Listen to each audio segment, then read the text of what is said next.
निवडणुकीच्या चौथ्या टप्प्यानंतर लोकसभेच्या 543 जागांपैकी 380 जागांवर मतदान पार पडले, तर 163 जागांवर आता मतदान बाकी आहे. मात्र एनडीए आणि इंडिया दोन्ही आघाड्यांनी आतापर्यंत विजयाची खात्री असल्याचं सांगायला सुरुवात केली आहे. पश्चिम बंगालमध्ये एका प्रचार सभेला संबोधित करताना अमित शहांनी दावा केलाय की चौथ्या टप्प्यापर्यंत पार पडलेल्या निवडणुकीत एनडीए 380 जागांपैकी 270 जागा जिंकेल, म्हणजे एनडीएनं जवळपास बहुमत मिळवलंय. तर दुसऱ्या बाजूला मल्लिकार्जुन खरगे यांनी उत्तर प्रदेशमध्ये पत्रकार परिषदेत असं म्हटलंय की चौथ्या टप्प्यातील मतदानानंतर इंडिया आघाडी मजबूत स्थितीत आहे, मोदींची विदाई पक्की आहे आणि 4 जूनला इंडिया आघाडीचं सरकार स्थापन होणार आहे. पण या दाव्यांमध्ये किती तथ्य आहे? खरंच एनडीए आणि भाजप बहुमतांपासून दूर राहिले का? राहणार असेल तर भाजप कोणत्या राज्यांमध्ये जागा गमावू शकतं आणि भाजप बहुमताने सत्तेत येणार असेल तर कोणत्या राज्यांमध्ये जागा कमावू शकतं आणि या सगळ्या दाव्यां प्रतिदाव्यामध्ये आकडे काय सांगतात पाहूयात या व्हिडिओतून. व्हिडिओला सुरुवात करण्या अगोदर एक महत्वाची आठवण, जर तुम्ही अजूनही आमचं युट्यूब चॅनल सबस्क्राईब केला नसेल तर लगेच करून घ्या. तर सुरुवात करूया विरोधकांपासून.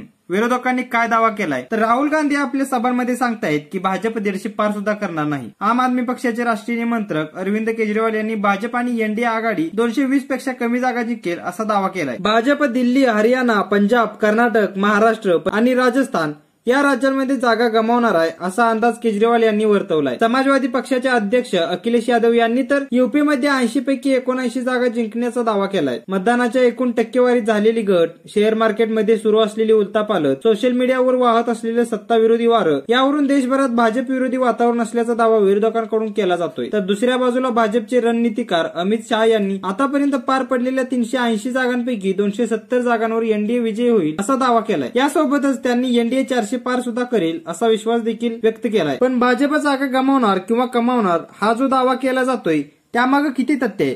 आता भाजप किंवा एनडीए हरणार असेल तर ते कोणत्या राज्यांमध्ये जागा कमावू शकतं ते पाहूया. भाजप कोणत्या राज्यात जागा गमावू शकतं याबद्दल अरविंद केजरीवाल यांनी काय सांगितलंय ते आपण वर पाहिलंच. आता त्यांचे जुने सहकारी आणि स्वराज इंडिया अभियानाचे संस्थापक योगेंद्र यादव यांनी असा दावा केलाय की भाजप त्यांच्या 2019च्या आकड्यांपेक्षा 70 जागा कमी जिंकेल, म्हणजे भाजपनं 2019ला 303 जागा जिंकल्या होत्या तर 2024ला 233 जागा जिंकतील असं यादव यांचं म्हणणं आहे. तर योगेंद्र यादव यांनी अजून एक दावा केलाय, तो म्हणजे भाजप आणि एनडीए महाराष्ट्रात कमीत कमी 20 जागा गमावणार, कर्नाटकमध्ये 10 जागांचं नुकसान होणार, राजस्थान आणि गुजरातमध्ये 10 जागा, मध्य प्रदेश, छत्तीसगड आणि झारखंडमध्ये मिळून 10 जागा, हरियाणा, दिल्ली, हिमाचल प्रदेश, पंजाब आणि चंदीगडमध्ये मिळून 10 जागांचं नुकसान, तर उत्तर प्रदेश आणि बिहारमध्ये मिळून एनडीए कमीत कमी 30 जागांचं नुकसान होईल अशी शक्यता योगेंद्र यादव यांनी वर्तवली. आता हे झालं भाजप कोणत्या राज्यांमध्ये जागा गमावू शकतो याबद्दल.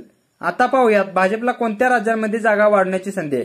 गुजरात, मध्य प्रदेश, झारखंड, छत्तीसगड, राजस्थान, बिहार, दिल्ली, हरियाणा, हिमाचल प्रदेश आणि उत्तराखंड ही अशी राज्य आहेत जिथं भाजपनं किंवा एनडीएनं 2019 मध्ये सर्वाधिक जागा जिंकून झाली. यावेळी एकतरी त्यांच्या जागा कमी होऊ शकतात किंवा तेवढ्याच राहू शकतात. वरील राज्यांपैकी हरियाणामध्ये 2 ते 3 आणि बिहारमध्ये 7 ते 8 जागांचं नुकसान एनडीएला होईल अशी शक्यता वर्तवली जाते. याशिवाय इतर कोणत्याही राज्यात भाजपला मोठं नुकसान होण्याची चिन्ह दिसत नाही. यानंतर मग आता जागा वाढू शकतात तर ते तेलंगणामध्ये भाजपला जागा वाढण्याची आशा आहे, कारण तिथला प्रादेशिक पक्ष बीआरएस सध्या कमजोर स्थितीत आहे. लढत थेट काँग्रेस आणि भाजपमध्ये. अशा स्थितीत भाजपने इथं 8 ते 10 जागांपर्यंत मजल मारू शकतो असं बोललं जातंय. आंध्र प्रदेशमध्ये 2019ला भाजप किंवा एनडीएला एकही जागा मिळाली नव्हती. यावेळी त्यांना 15 ते 18 जागा मिळतील असं बोललं जातंय. त्यामुळे इथंही एनडीएच्या जागा वाढताना दिसत आहेत. ओडिशामध्ये सुद्धा भाजप जागांच्या बाबतीत सर्वात मोठा पक्ष होईल असं बोललं जातंय. गेल्या वेळी भाजपने इथं 21 जागांपैकी 8 जागा जिंकल्या होत्या. त्या वाढून 12 ते 15 जागांपर्यंत भाजप मजल मारेल अशी शक्यता आहे. यानंतर पश्चिम बंगालमध्ये भाजपच्या जागा स्थिर राहतील किंवा भाजप 25 जागांपर्यंत मजल मारू शकतो अशी शक्यता वर्तवली जाते. तिथं सीएए आणि संदेशखाली प्रकरणामुळे भाजपला मोमेंटम सापडलाय. 2019ला भाजपने इथं 18 जागा जिंकल्या होत्या. उत्तर प्रदेशमध्ये देखील भाजप आणि एनडीएला अधिकच्या जागा मिळू शकतात अशी शक्यता आहे. 2019ला भाजपनं 62 तर एनडीएने 64 जागा जिंकल्या होत्या. यावेळी भाजप 70 तर एनडीए 72 प्लस जागा जिंकू शकतो असा अंदाज सांगतायत. भाजपनं 2019च्या तुलनेत अधिक मित्रपक्ष जोडलेले आहेत. तर विरोधात यावेळी सपा आणि काँग्रेस युतीमध्ये लढतायत तर बसपा वेगळी लढते. 2019ला बसपा आणि सपाची युती होती. यामुळे तिरंगी लढतीत मतांचे विभाजन होऊन भाजपला इथं अधिकच्या जागा जिंकण्याची दे अशी शक्यता व्यक्त केली जाते. म्हणजे योगेंद्र यादव दावा करत असले की भाजप आणि एनडीए 272च्या खाली येणार आहेत,